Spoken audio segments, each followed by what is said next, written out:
ब्रह्मा विष्णु को उपदेश। विष्णु जी की स्तुति से भगवान शिव प्रसन्न हुए। उन्होंने मुझे और विष्णु जी को वेदों का उपदेश दिया। विष्णु जी ने शिव जी से पूछा, हे प्रभु, आप किस प्रकार प्रसन्न होते हैं? शिव जी ने बताया, मैं तुमसे अति प्रसन्न हूँ, तुम किसी बात की चिंता ना करो। मेरा लिंग सदैव पूज्य है, इसी पूजा से तुम्हारा भी दुख दूर हुआ है।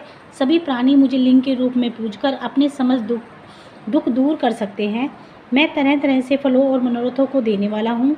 तुम मेरी पार्थिव मूर्ति बनाकर पूजा करो।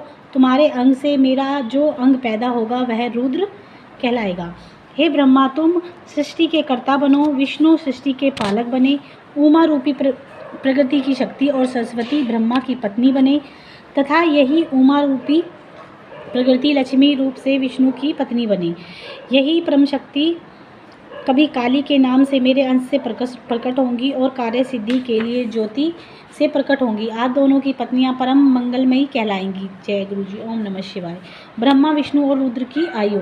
शिव जी बोले, हे विष्णु, तुम सदैव तीनों लोकों में पूज्य और मान्य रहोगे। ब्रह्मा द्वारा रची गई सृष्टि के लोगों से दुख दर्द को तुम ही दूर करोगे। अनेकों अवतार ग्रहण करके तुम जीवों का उद्धार करोगे।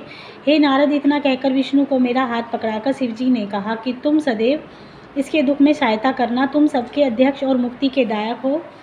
हे हरि, यदि तुम पर कोई संकट आ पड़े तो तुम मुझ रुद्र का भजन करना। जो मेरे आश्रय में आ जाता है मैं उसके सभी दुख दूर करता हूँ। अब तुम तीनों देवों की आयु सुनो। 30 दिन का 1 मास, 12 मास का 1 वर्ष, 100 वर्ष का ब्रह्मा का 1 दिन। इस प्रकार वर्ष प्रमाण से ब्रह्मा की आयु 100 वर्ष है। विष्णु का 1 दिन ब्रह्मा के 1 वर्ष के बराबर है। उनकी आयु इसी प्रमाण से 100 वर्ष तक है। विष्णु का 1 वर्ष रुद्र के 1 दिन के बराबर तथा इसी से तुमसे वे भी 100 वर्ष की आयु वाले हैं। शिव का उद्धान तो आश्चर्य है। फिर शिव जी अपना वरद हाथ विष्णु के मस्तक पर रखकर अंतर्धान हो गए। तभी से एक श्लोक में लिंग की पूजा का प्रचलन प्रारंभ हुआ। जय गुरु जी। ओम नमः शिवाय। शिव पूजन। ब्रह्मा जी नारद से बोले, तुम्हें लिंग पूजन की संक्षिप्त विधि बताता हूँ, ध्यानपूर्वक सुनो, क्योंकि विस्तार से बताने पर तो यह सैकड़ों वर्षों से भी पूरी नहीं हो पाएगी। शिव जी की पूजा भक्ति के साथ करनी चाहिए। प्रातःकाल ब्रह्म मुहूर्त में उठकर गुरु एवं शिव जी का स्मरण करना चाहिए तथा भगवान श्री हरि का ध्यान करना चाहिए। इसके साथ अन्य देवताओं तथा मुनियों का भी ध्यान करना चाहिए। शिव स्तोत्र का पाठ करना चाहिए। इसके बाद लघुशंका और दिलशंका मल को त्याग देना चाहिए। दक्षिण दिशा में मल त्यागना चाहिए।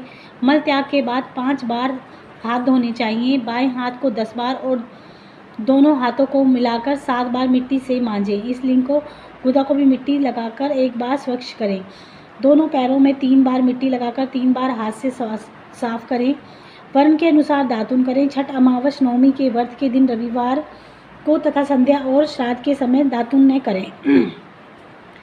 तीर्थ में विधि अनुसार स्नान करें। संध्या वंदना एकांत में करें। इसके पश्चात प्रथम गणेश जी का पूजन करें। विधि पूर्वक शिव जी का पूजन करना चाहिए। आसन पर बैठकर 3 आचमन करें। शिव जी की स्थापना आवाहन कर प्राणायाम करें। फिर ध्यान करें। प्रणव से षड्यांश करें। फिर शिव जी पर वेद मंत्रों से सहस्त्र जलधारा चढ़ाएं। शिव जी पर चंदन पुष्प आदि चढ़ाएं। नाना प्रकार के वेद मंत्रों से शिव स्तुति करें। उन्हें नमस्कार करें, अर्घ्य दें। शिव जी के चरणों में फूल अर्पित करें। इसके पश्चात प्रणाम करके उनकी आराधना करें। प्रार्थना के समय हाथ में फूल लेकर अंजलि बांधकर खड़े हो जाएं और इस प्रकार बोले, हे शंकर भगवान, मैं अपनी बुद्धि के अनुसार आपकी जो पूजा की है वह सफल हो, आप प्रसन्न हो। इतना कहकर फूलों को शिव जी के सिर पर छोड़ दें। बची हुई सामग्री हटाकर प्रणाम करें। अघोर मंत्र से प्रार्थना करें और बम बम महादेव का उच्चारण करें। ओम नमः शिवाय। देवताओं को उपदेश। ब्रह्मा जी ने नारद को बताया, मैं एक बार मुनियों के साथ क्षीर सागर पर विष्णु जी की स्तुति करने गया। स्तुति में प्रसन्न होकर विष्णु जी ने कहा, हे देवता, आप लोग यहाँ पर किस लिए पधारे हैं? जब मैंने कहा, हे भगवान, दुखों को दूर करने वाली सेवा हम किसकी करें? हे देवताओं, यह तो तुम पहले ही देख चुके हो और अब भी देख रहे हो, फिर ऐसा क्यों पूछते हो? भगवान शिव ही सब दुखों को दूर करने वाले और परम सेव्य हैं। सुख चाहने वालों को कभी भी शिव जी की पूजा करनी नहीं छोड़नी चाहिए।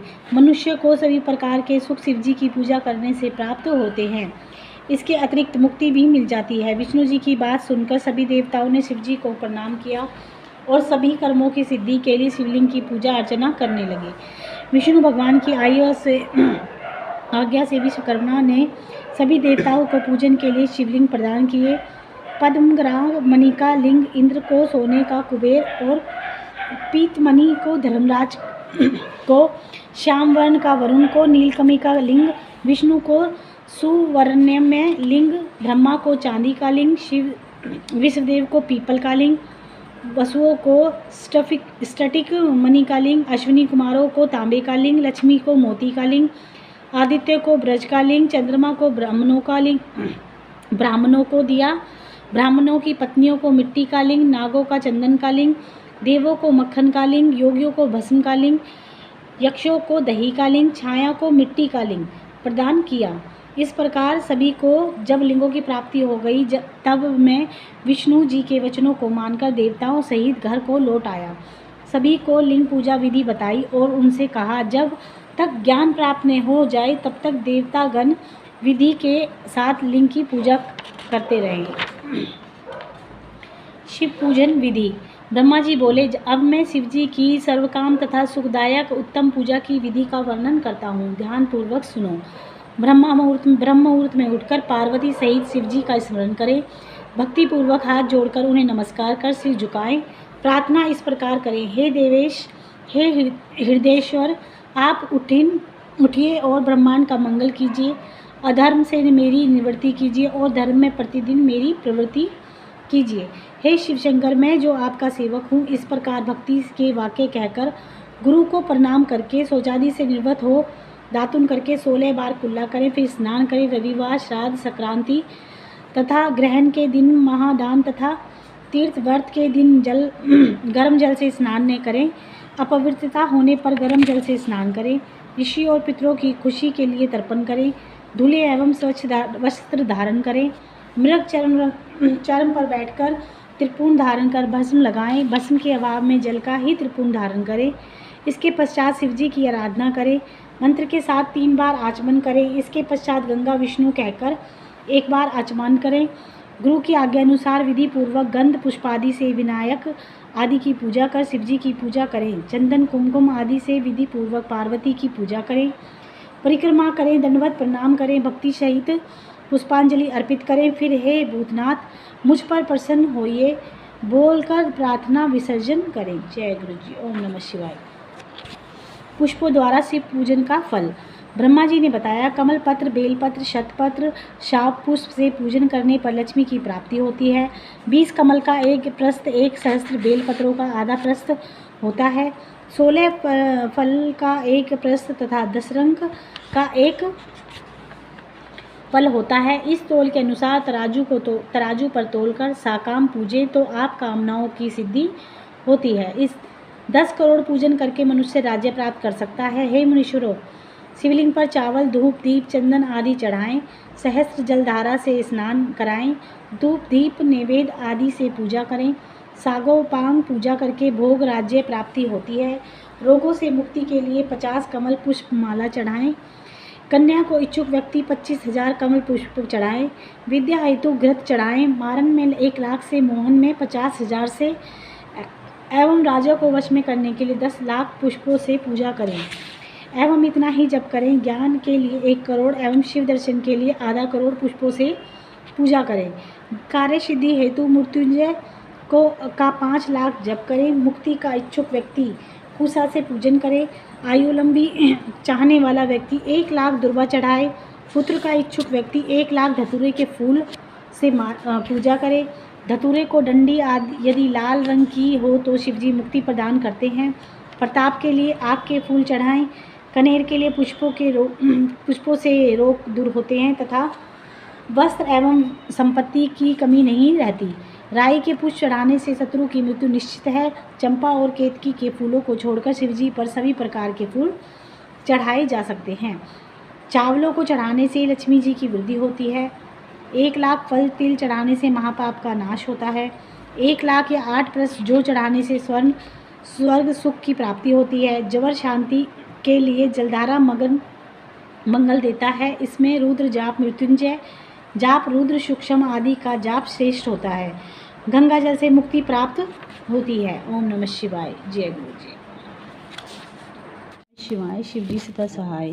कैलाश और बैकुंठ आदि की उत्पत्ति। नारद से ब्रह्मा जी बोले, जब शिव जी अंतर्धान हो गए तब मैंने हंस और विष्णु के ने वराह का रूप धारण किया। हंस के ऊपर जाने की गति निश्चित होती है और नीर शीर विवेक के कारण तत्व ज्ञान को जानने में तथा तत्व का निर्णय करने में समर्थ है, और वराह की गति नीचे उतरने में निश्चल होती है। इसी रूप द्वारा विष्णु जी ने वाराह कल्प रचना चाहा था। इसी दिन से वाराह कल्प कहलाया। शिव जी का ध्यान कर मैंने सृष्टि की रचना प्रारंभ की। प्रथम जल की उत्पत्ति की, उसमें से अंजलि भर जल में से 24 तत्वों का एक अंड बनाया। वह अंड वृहत होता है। उसके विराट हो जाने पर मैंने भगवान विष्णु का ध्यान किया।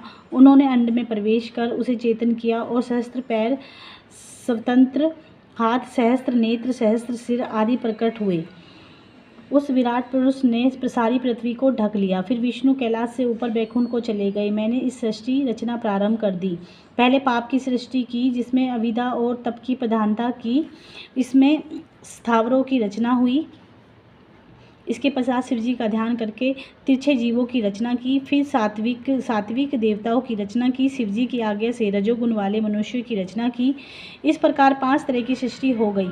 फिर महत्व सर्ग, सूक्ष्म भौतिक सर्ग तथा वैकारिक सर्ग उत्पन्न किए। वैकारिक सर्ग से प्राकृतिक 8 प्रकार की सृष्टि हुई। जब इसमें विकृति हुई तो नवा कुमार सर्ग उत्पन्न किया। फिर उपयोगी दिद्यांतक सर्ग उत्पन्न किया, जिसमें सनकादिकों को महान कौमार सर्ग उत्पन्न किया। ये मेरे मानस पुत्र कहलाए। जब मैंने इस सृष्टि की रचने को कहा तो मेरे नेत्रों से अश्रु टपकने लगे। विष्णु जी के कहने पर मैंने शिव जी का तप किया। इससे मेरी भौं और नासिका के मध्य से विभूति तथा अर्ध नारीश्वर शिव जी प्रकट हुए। उन्हें देखकर मैं प्रसन्न हो गया। मैं उनसे बोला, हे देव, आप जन्म और मरण वाली प्रजा की सृष्टि कीजिए। परंतु शिव जी ने यह कह कार्य स्वयं न करके मुझे ही सौंप दिया। मुझे माया रहित रहने पर वरदान देकर अंतर्धान हो गए। जय गुरु जी। ओम नमः शिवाय। ब्रह्मा जी बोले, हे नारद, इसके बाद शब्दादि पंचभूतों तथा पंचीकरण करके उनसे आकाश, वायु, जल, अग्नि, पृथ्वी, पर्वत, समुद्र, वृक्ष आदि और कालक्रम से युग पर्यंत सभी कालों की रचना की तथा सृष्टि के अन्य बहुत से पदार्थों की मैंने रचना की। परंतु इसमें मुझे संतुष्टि नहीं मिली। मैंने पार्वती सहित शिव जी के ध्यान कर उन्हें सृष्टि के पदार्थों की रचना की।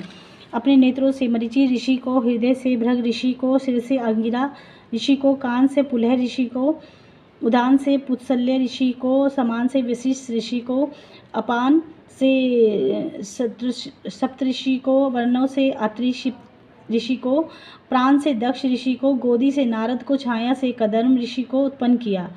इसके बाद मैं 2 भागों में बट गया। एक भाग में पुरुष और दूसरे भाग में नारी बना, जिससे शतरूपा नाम वाली योगिनी नारी और स्वयंभू मनु रूप पुरुष बने। संत रूपा नारी को मनु ने ग्रहण कर मैथुनी सृष्टि विवाह द्वारा उत्पन्न की। उससे मनु के प्रिय वर्त का उतानपाद पुत्र और आकुति, देवहूति तथा प्रसूति नाम की 3 कन्याएं उत्पन्न हुईं।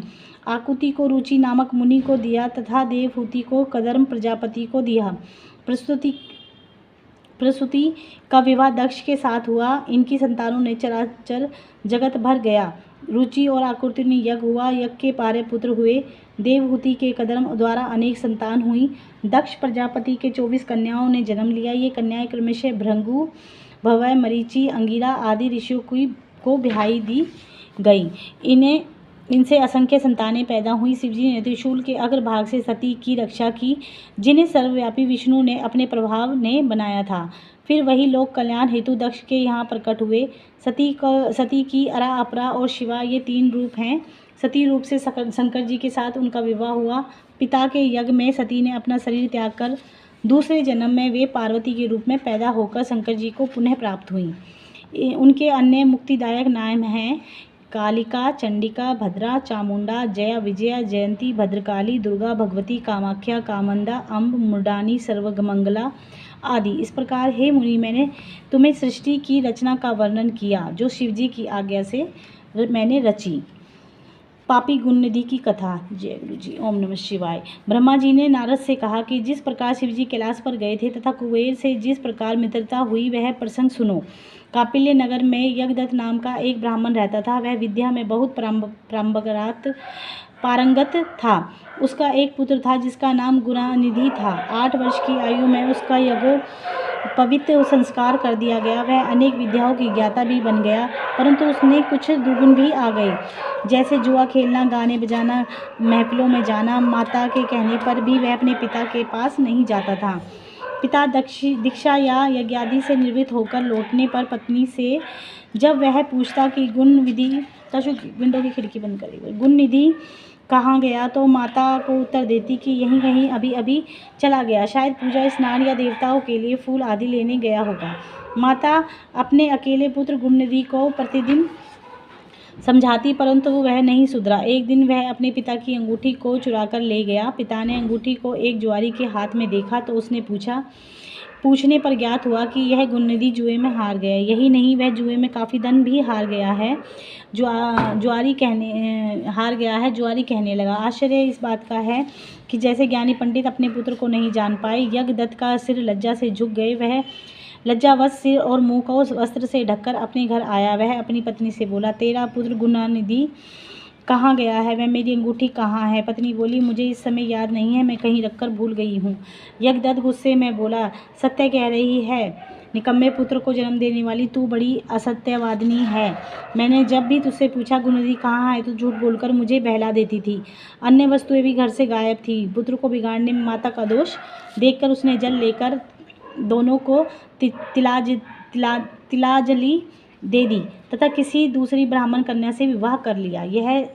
जब यह समाचार ब्राह्मण पुत्र गुणनिधि को मिला तो वह घर त्याग कर वन में चला गया। कभी माता की ममता तथा पिता की धर्महीनता का स्मरण करके वह अपनी मूर्खता पर पश्चाताप करने लगा। इस प्रकार चिंता से व्याकुल हो सायंकाल को वह एक शिव मंदिर के पास जाकर बैठ गया। वह भूख प्यास से व्याकुल हो रहा था। उसी समय कोई व्यक्ति सपरिवार शिवरात्रि का पूजन करने आया। उसने पूजा करने के बाद घर से लाए पकवान आदि शिवलिंग पर चढ़ाए और वहीं सो गए। तब रात्रि में भूख के व्याकुल यज्ञदत्त के पुत्र गुणानिधि ने छिपकर मंदिर में प्रवेश किया और शिवलिंग पर चढ़ाया गया प्रसाद लेकर चंपत हो गया। परंतु उसी समय उसके पैरों की आवाज़ से सभी लोग जाग गए। उसे भगाते हुए रक्षकों ने पकड़ लिया। उसे भागकर रक्षकों ने पकड़ लिया और उसकी इतनी पिटाई की कि वह मर गया। उसे यमदूत आकर ले जाने लगे थे कि उसी समय शिवजी के पार्षद भी उसे लेने आ गए। वे यम के दूतों से बोले, हे यमदूतों, इसे छोड़ दो। इसे ने जहाँ पाप किए हैं वहीं कुछ धर्म संबंधी भी किए हैं। जैसे शिवलिंग पर गिरती हुई दीपक की छाया का इसने निवारण किया और रात्रि में इसने अपना वस्त्र फाड़कर दीपक में बत्ती भी डाली। उसी प्रसंग में इसने शिव गुणों का श्रवण किया है। व्रत रखकर इसने शिवजी की पूजा व दर्शन किया है। स्थिर चित्त किसी द्वार पर बैठा रहा, इस कारण यह हमारे साथ शिवलोक में जाएगा। यह वहाँ कुछ समय रहकर कलिंग देश का राजा बनेगा। शिव गणों की बात सुनकर यमदूत अपने लोक के चले गए। जब यह समाचार उन्होंने यमराज को सुनाया तो वे बड़े प्रसन्न हुए। वह शिवलोक में कुछ समय रहकर अरिंदम नाम के कलिंग देशों का राजा हुआ। शिवजी की थोड़ी सी भी सेवा से भी बहुत फलदायक होती है। ओम नमः शिवाय। जय गुरु जी। गुणनिधि को कुबेर पद प्राप्ति। ब्रह्मा जी ने नारद को बताया, जब मेरा प्रथम कल्प पूरा हुआ तब उसने मेरे मानस पुत्र पुलस्त्य से विशर्वा का जन्म हुआ। विशर्वा ने वेश्रवन पुत्र प्राप्त हुआ। उसने अलकापुरी का शासन किया। उसने उग्र तप करके शिवजी की आराधना की। उस समय धवाहन कल्प शुरू हो गया था। वे श्रवण के तप से प्रसन्न होकर शंकर जी ने उसे वर मांगने के लिए कहा। शिवजी के तेज से वे श्रवण ने नेत्र बंद हो गए। उसने वरदान मांगा कि मेरे नेत्रों में आपके चरण कमलों के दर्शन होंगे। हे मुनियों, यह वही यज्ञदत्त का पुत्र गुणानिधि था जो शिवजी की सेवा करके अलकापुरी का राजा बना था। परंतु यहाँ शिवजी के साथ पार्वती को देखकर उसने क्रूर दृष्टि की। इससे उसका बायां नेत्र फूट गया। शिवजी ने पार्वती से कहा, यह तुम्हारा पुत्र है, अब तुम्हें क्रूर दृष्टि से कभी नहीं देखेगा। इस कारण मैं इसे निधियों का स्वामी बनाए देता हूँ। यह गुहाकों का अधिपति होगा। इतना कहकर भगवान शिव ने उसे धनपति का पद दिया और उसे पार्वती के चरणों में प्रणाम कराया। पार्वती ने प्रसन्न होकर उसे वरदान दिया कि पुत्र, तुम्हारी शिवजी में निर्मल भक्ति बनी रहे। इस प्रकार शिवजी ने उसे वैश्वेश्वर नामक का स्थान में कुबेर बनाकर अलकापुरी का स्वामी बना दिया और स्वयं उसके पास में ही कैलाश को अपने रहने का स्थान बनाया। ओम नमः शिवाय। सदाशिव का कैलाश गमन। ब्रह्मा जी नारद से बोले, अब यह व्याख्यान सुनो कि जिस प्रकार कुबेर कैलाश पर तपस्या करके आया था तथा उसके तपोबल के कारण भगवान शिव वहाँ पहुँचे थे। कुबेर के तप से रुद्र वहाँ पहुँचे और जोर जोर से अपना डमरू बजाने लगे, जिसकी ध्वनि त्रिलोक में पहुँचने लगी। वहाँ पर ब्रह्मा, विष्णु एवं शिवजी अपने असंख्य गणों के साथ ब्रह्मा जी के अंश से उत्पन्न रुद्र के दर्शन हेतु आए। कुबेर ने शिवजी का पूजन किया तथा उनका आलिंगन किया और अलकापुरी के नज़दीक ही उनका निवास कराया। वहाँ पर शिवजी की आज्ञा से विश्वकर्मा ने अनेक भवन बनाए।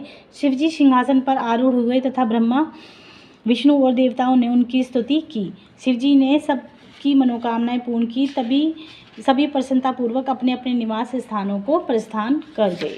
ओम नमः शिवाय। शिवजी सदा सहाय। अगली वीडियो में संगत जी हम तृतीय खंड सती चरित्र का वर्णन करेंगे और उसको पढ़ेंगे। जय गुरु जी। ओम नमः शिवाय।